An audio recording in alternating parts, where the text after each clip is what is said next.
Hello welcome back to my channel स्वाक्स kitchen. मु आज आपण मानक पई रेस्टोरेंट स्टाइल रो गोटे रेडीमेड ग्रेवी रो रेसिपी नै के आछि जोटा कि उभय भेज एवं नॉन भेज रेसिपी रे आपण मानकर यूजफुल हेबो एवं आपण मानकर जे कोनोसी रेसिपी फटाफट एवं बहुत टेस्टी बनी कि रेडी हे जिवो एवं तार ग्यारंटी तो मु निहाती 100% ही देबी।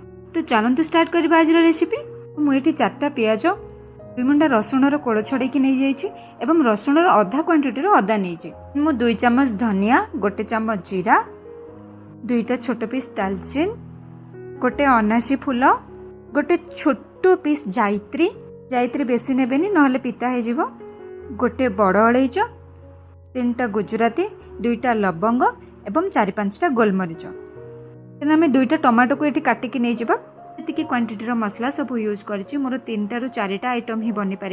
आपण मानक जदि राग पसंद थी ताहले एथिरे 3-4टा कंचा लंका भी यूज करि परिबे। ग्रेवी मिनिमम फ्रिज रे हमरो 1 वीक स्टोर हे परिबो।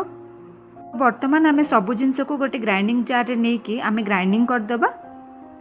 मने रखिबे पूरा फाइन पेस्ट बनेबेनी मसला जेमती दरदर गडा रहिबो एवं धनिया रो छोट छोट पीस आपनक हाथ को फील हेबो एवं आखी को भी देखा जिवो। देखो मु आपण मानक हाथ में देखी दूची एमती ही पेस्ट करेंगे। तो गोटा मसला सबूर पेस्ट आमर बनिकी रेडी हो जाए। बर्तमान आम किछिटा गुंड मसलार सल्यूशन बनइबा। तो ये मुझे 1 चामच हलदी गुंड नहीं जाइए 1 चामच लंका गुंड आपन चाहिए 2 चामच लंका गुंड भी मिसई पारे। देन 4 चामच धनिया पाउडर ये नहीं धनिया पाउडर क्वांटिटी टी अधिक रहिबो एवं स्वाद अनुसार लुण आम नहीं जावा। देन 1 कप पानी नहीं कि आम भल भाव मिक्स करदे ये सबको। गुंड मसला को पानी रे भिजे कि किसी समय रखिला परे से तार बहुत बढ़िया बास्ना दे थाए। धीरे धीरे करिकी गोटे स्पून साहाय्य रे आमे आको भल भाबे मिसई नबा एवं केमती कोन आर यूज करा जाय मु आपन को परे देखैबी। तो वर्तमान गोटे कड़ाई बसई कि आमे सेथिरे सोरिष तेल नै जिबा। तेल टिके अधिक क्वांटिटी रहिबो जेहेतु एटा प्रिजर्वेटिव भाबे काम दबो।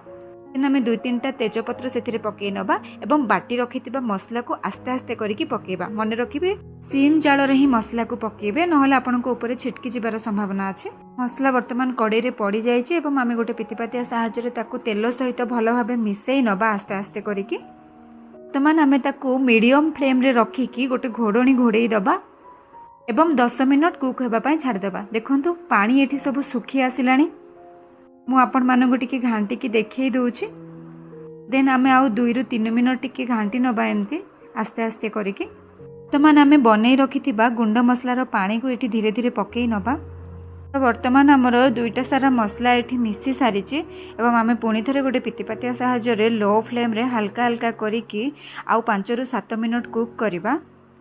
देखंतु धीरे धीरे पानी आमर सुखी आसिलानी एवं तेल भी छाड़िकी मसलार ऊपर को उठी आसिलानी।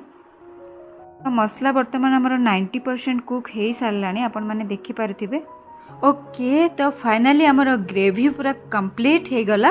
ग्रेवी प्रिपरेशन आमको मिनिमम 25-30 मिनट लगी था। जेहेतु मु कम बनी तो मत टिके कम टाइम रे हो जाए। आपण मैंने जदि टिके अधिक क्वांटिटी बनइबे तो आउ टिके समय एक्स्ट्रा लगी पारे। आपण मैंने केबे भाबिचंती कि रेस्टोरेंट रो खाइबा सब एते टेस्टी केमती हे थाए एवं एते फटाफट से माने केमती हमको प्रिपेयर करके दे दियंती। तो ये ग्रेवी हूँ से सिक्रेट से ऑलरेडी रेडीमेड ग्रेवी बन की रखी था। मु गोटे चिकेन कषार रेसिपी भी पोस्ट करी से ग्रेवी यूज करके ही फटाफट एवं गोटे टेस्टी वाला चिकेन कषा बनई थी। वर्किंग वुमेन हूँ बा मेन आजिकल तो समस्त पाखे समय बहुत अभाव थाए। आई थिंक ये रेसिपी समस्त बहुत यूजफुल हम भेज हो कि नॉन भेज आइटम एवं गोटे टेस्टी वाला रेसिपी फटाफट बनिकी रेडी हो। तो आज प्रिपरेशन केमती लगिला मते कमेंट रे जणाइबा को बिल्कुल भूलिबेनी। रहिले बाय बाय।